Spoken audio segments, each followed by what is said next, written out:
هو إيه اللي بيخلّي الأسرة دي أسرة مضطربة أو أسرة متوازنة أو أسرة صحية؟ واحدة من أجمل التعبيرات اللي سمعتها عن الجواز قال لك الجواز ده عامل زي الكوكتيل، يعني لو أنا جبت موزة مستوية وطعمها حلو وجبت فراولاية طعمها حلو، بس جبت المانجا لسه في الموسم بتاعها ما طلعش، المانجا خضرا شوية وحطيت الاتنين مع بعض، طعم الكوكتيل مش هيبقى معسل قوي، مش هيبقى مسكر قوي. في الجواز نضوج الأسرة اللي بيحدد مستوى نضوج الأسرة في عامل مهم جدا بنسميه النضوج الشخصي. اللي يخلي الأسرة بتاعتي أسرة صحية هو مقدار نضوج كل فرد فينا. احنا عاملين زي الفاكهة كده، احنا الاتنين لما دخلنا مع بعض الخلاط وادعكنا مع بعض كل واحد فينا شارك باللي جواه، شارك باللي عنده، فلو في واحد مش ناضج كفاية هيأثر على مستوى الأسرة اللي احنا عايشين فيه. وده في الحقيقة في الجواز تحدي صعب جدا. ليه تحدي صعب؟ لأنه أوقات يكون أنا عايز أشتغل على نفسي، عايز أطور من نفسي، أنا عاوز بيتي يكون أفضل، عشان خاطر بيتي يكون أفضل محتاج الطرفين يشتغلوا مع بعض، لكن أنا ما أقدرش أغير شريك حياتي، ده قراره هو، مفيش حد بيغير حد. نضوج الأسرة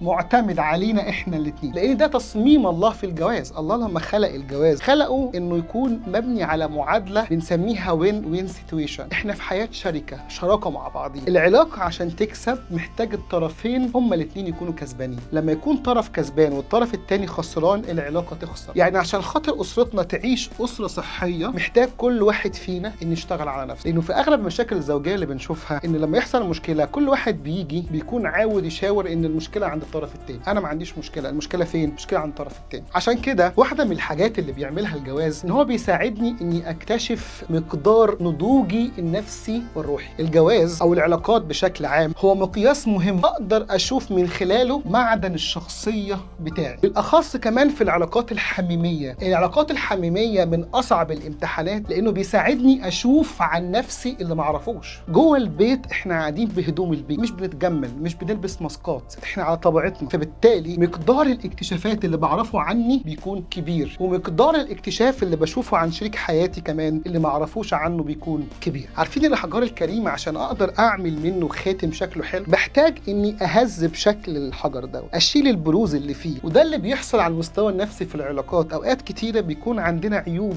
العيوب دي علشان تتهذب وتتغير محتاجة علاقات قريبة، فكل ما بنقرب من بعض عيوبي بتظهر وعيوبه بتظهر، فنبتدي يحصل لنا عملية إيه؟ تهذيب وإصلاح. أنا عارف إن الرؤية ديت ممكن كانت تبدو رؤية سوداوية شوية، يعني هي الأزمة بتكون في توقعاتنا عن الجواز. أوقات كتيرة بنكون داخلين الجواز وعندنا توقعات كبيرة قوي. هو الجواز مش راحة، الجواز فيه متع كتيرة، فيه لذات كتيرة بتاخدها في الجواز، لكن على قد المتع اللي انت بتاخدها بيكون فيه مسؤولية كبيرة. اوقات كتيرة بنتعامل مع الألم اللي بيحصل جوانا نتيجة الاكتشافات دي وبشكل غير واعي اني يروح رامي المشكلة على الطرف التاني. هي المشكلة مش فيا، المشكلة في الطرف التاني. انا قبل ما اتجوزك كنت كويس، انا عمري ما العيب ده ما كان فيا، انا اول لما عرفتك ودخلنا مع بعض في بيت واحد العيب ده ظهر.